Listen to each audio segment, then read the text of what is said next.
So I wanted to talk this week about these ideas around fascial release and what's really going on and what's really happening. But I want to start by really clearly saying that I'm not questioning the validity, the outcome, how great any particular therapy is or the results it gets. In any way, shape or form. That's never what I've been saying. I know that people put their hands on tissues and bodies and get these incredible releases. My issue is about the story that's being told and this idea that we have about fascia. So I wanted to make that clear before I went any further, because I get a lot of flack from this, which is great. I love the flack. But the idea has been that somehow, as we're putting our hands on somebody, that we're changing fascia, we're releasing it. And my now quite famous statement is, you can't release fascia, it's not a box of doves. But, you know, through movement or stretching or particular yoga asanas that will release fascia, and if you do it for a certain length of time, it will change that. Well, let's have a little look. So just to recap, fascia is a connective tissue. There's lots of different connective tissues in the body, and all fascia is connective tissue, but not all connective tissue is fascia.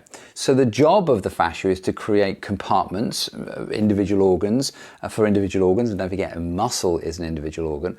But of its nature, as a result, it's not a structure that really is readily going to be changed. You don't want this stuff to change easily, otherwise everything's going to fall apart. You know, this is the stuff that's holding you together and giving your tissue space and structure and creating compartments for the different sections of the body to exist and be strong. Also, fascia isn't particularly cellular in its makeup. It doesn't have lots and lots of cells, because the cells have done all the job. The cells are the fibroblasts, and they're making these collagen fibers on a daily basis every day and until the day that we die. So the actual fascia itself has already been produced by the cells. Then we have this idea of tension, and by itself, fascia doesn't have any tension. I mean, everything has tension. A stick or a banana has tension, but the actual ability of the tension to hold up by itself, the structural tension of fascia is about the number of fibers in any one particular place. So if you've got lots of them in one place, traveling lots of directions,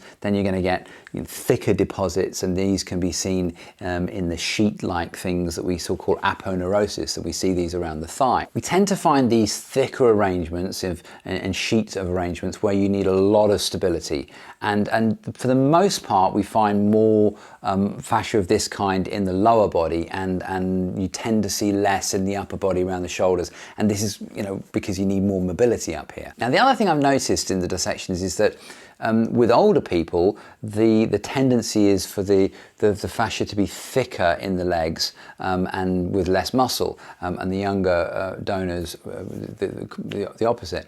Now, that's just an observation, and I can't give you chapter or verse because we don't see people when they're alive. But I think that perhaps the reason for this is that as we get older, our muscle tone and volume decreases, as does our flexibility, and it might make sense to suggest that with less mobility comes more fascia. I don't know, it's another story. So fascia itself doesn't have any inherent tension. It has thickness and degrees of thickness, but it can't stand up on its own. And it isn't something that exists in isolation as a standalone tissue. It exists solely to support other stuff, and it does this by wrapping itself in and out and around all the organs of the body. And it also got lots of different names and appearances. One really thin bit of fascia is the peritoneum that holds our viscera in place. It's a kind of fascia that's in there as well. So that's part of another form of it. Now, as manual therapists, we know that we can feel things happening underneath our hands when we work on someone. We might work on somebody, do something, and a few minutes later that we can feel significant changes in the tissue tension. Oops. So if it's not fascia that's changing, what is actually going on? Well, to me, and I've spent the last 30 years asking this question, that when you look in the physiology books and when you see what you're doing, that probably during that session, there's nothing much physically changing when we're doing any hands-on work or stretching or movement. What? However, you've got to think that all the while this is going on, there's a constant stream of information that's coming from the central nervous system and out to the peripheral nervous system that's keeping us in varying degrees of tension. Now, some of this tension is really necessary and some of it maybe less so. Tension, I know it's got bad connotations, but in and of itself isn't a bad thing. You know, as I stand here talking to you, or if I'm sitting up writing, then the structures that are allowing me to do so are tense. You know, my head weighs 6 or so kilograms and it's sitting on the top of my spine and on my shoulders, and without a significant amount of tensional input, that's just not going to happen. When you look at a baby, you have to support its head because it doesn't have the muscular tone to hold that up yet. And as that muscle tone builds, so does the neural information that's coming out from the nervous system, and it's learning how to make that happen. Now, a dead person doesn't have any tensional resistance in any of their tissues, simply because the frequencies, the constant frequencies that come from the central nervous system to those tissues have stopped being sent out, and as a result, everything is completely floppy. There's no output, so there's no tension. Okay, so a quick Neurons 101, neurons if you're British, neurons if you're American. So nerve signals don't have a strength or a volume in terms of how they fire off, but instead they have a frequency, you know, the number of waves they fire. So that's a number of pulses that will travel along a nerve in any given amount of time, according to the need and, you know, what's being sent out by the brain. So a slow frequency, for example, is going to give a lighter touch or a grip. So the frequencies are all set in motion via, you know, input information to the brain via the central nervous system, based around a change in the voltage of the neurons, and this creates what are called action potentials. So every action that I'm taking all the time, all day, every day, is based around this process of neuronal input and output, and there's billions of them happening at any given point in time. So if I was going to give Morris a cuddle, then I don't want to apply a massive amount of pressure, or I just squish the dog. That wouldn't be good. On the other hand, if I'm going to engage with my son in a, you know, stupid, silly wrestle, I try not to do it anymore, he nearly got me last time, then I'm going to need lots of those frequencies firing off pretty fast, you know, so tap, tap, tap, tap, tap, tap, tap. So touch requires a response. So whether it be a hug or a handshake or a manual therapy input, there has to be a response that comes back out from the central nervous system. When we put our hands on somebody, we are immediately affecting, interfering with, communicating with the nervous system of the individual via that system of action that we've talked about, you know, action potentials and frequencies and so on and so forth. So if I know you and I meet you and I offer you a hug, then whether you accept or refuse is dependent on a lot of your learned behavior, how much you like me, how much you know me, whether you like to be hugged or not. If I offer you my hand as a handshake, then the chances are that you're going to offer your hand in return. But, you know, if however you were from a culture where you didn't know what a handshake was, then this action would be meaningless, and, you know, you wouldn't know what to do with my proffered hand standing there waving it around at you. So the central nervous system is obliged to engage in responses, and it's what I refer to as an ARM, an appropriate response mechanism. So if I put my hand on your shoulder in whatever capacity with the suggestion that I think your shoulder has too much tension on it, then your central nervous system is going to go from learned behavior in terms of the context that you're in, the treatment or what have you.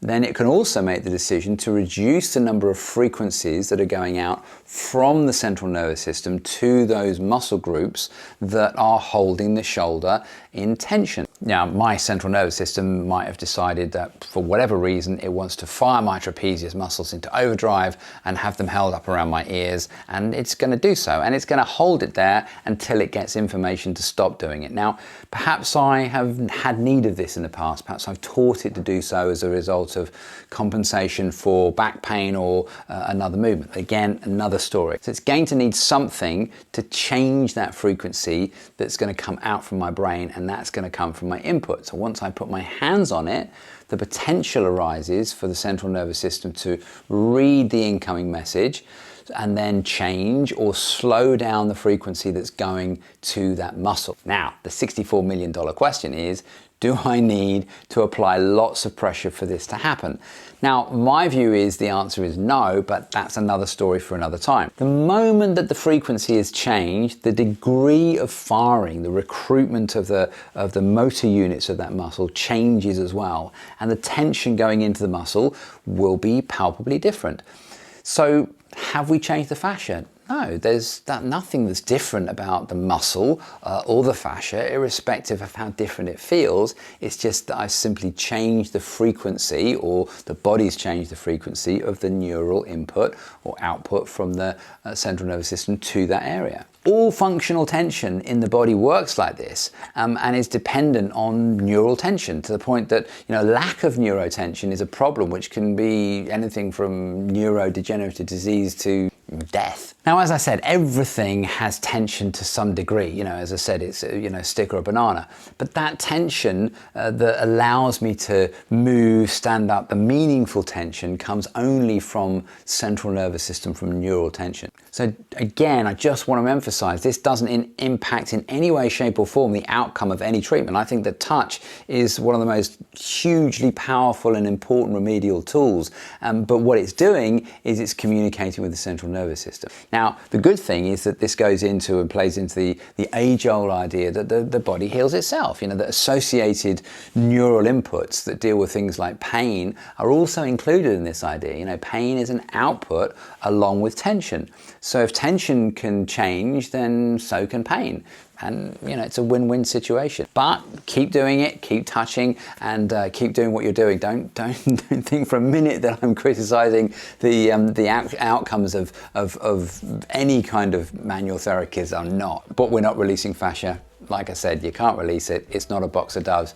Anyway, I will take whatever's coming to me, so please leave your comments and please like, subscribe, do all those things that I desperately need you to do on social media. They love it if you do, and I will see you next time.